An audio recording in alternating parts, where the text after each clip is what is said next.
Hello and happy Saturday, everyone. I wanted to share a quick word before I get off to work.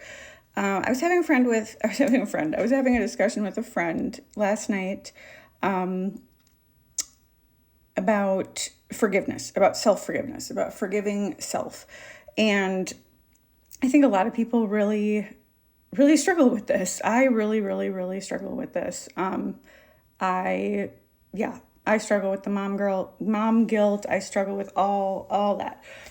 But what I told her, and so I'm going to try to take my own advice and give you guys my advice, is two things about forgiving yourself that have kind of made me understand more about the spiritual realm and not feeling so guilty about the things we went through. And the first is generational curses, generational lines, not knowing what kind of agreements or connections were made in our ancestry that affected us. It's biblical that several generations get punished for the sins of the fathers, right? So that's something where we don't necessarily know. When I went through deliverance, there was a lot of stuff that came up about things in my past bloodline that could have been, causing my addiction and stuff like that. Also just generational demons. You will see addiction, especially, being a generational demon, and just looking at your past as more of a badass, wearing your past as a badge of honor if you conquered addiction. Addiction is from the pits of hell. It's of the devil. Yeah, I have said this since I was 19 years old, 2022, right around there. I would not wish addiction on my absolute worst enemy. I wouldn't. It is something that it is a beast. It is a demon spirit that lives inside of you and that you conquer. You are two different people, Dr. Jekyll and Mr. Hyde. You can't control it. Jesus is the only thing that can change it and deliver you from that, truly. But once you've beat it with the help of Jesus, then you're a spiritual badass. Yeah. So looking at it more like that, for whatever things you've been through, especially if you are an addict or alcoholic, because a lot of people struggle with that. And then the second thing was the second revelation that I've had about my time with the devil, right?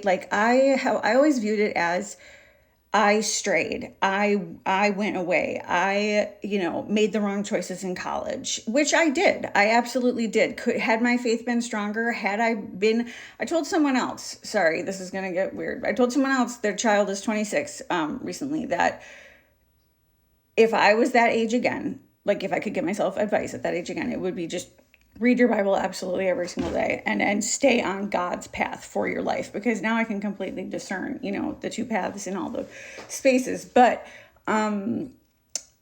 realizing that maybe I was turned over to the devil like Job was. It's not like you maybe did anything wrong, but you were chosen to defeat these demons. Somebody had to do it, right? So as Job was turned over to the devil and tested and tried and everything taken from him, literally, to see, will you still choose Jesus in all circumstances? And the ones who make it out of this bubble, which I'm going to talk more about this later tonight, I really can't, but this other revelation about the bubble, wow, okay.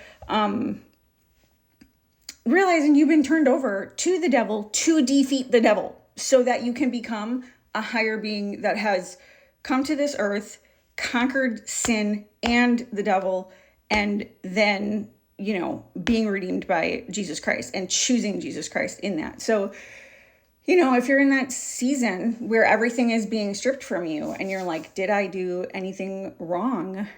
Just realize a lot of the faithful are or have gone through that in the last few years, or those that are on this leg of their journey to finding their path. So anyway, forgiving self, because you have beat ancient generational demons, who are incredibly powerful and knew exactly how to target you for your entire life.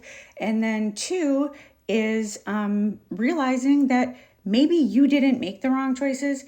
Maybe you were turned over to the devil to prove that you could defeat the devil.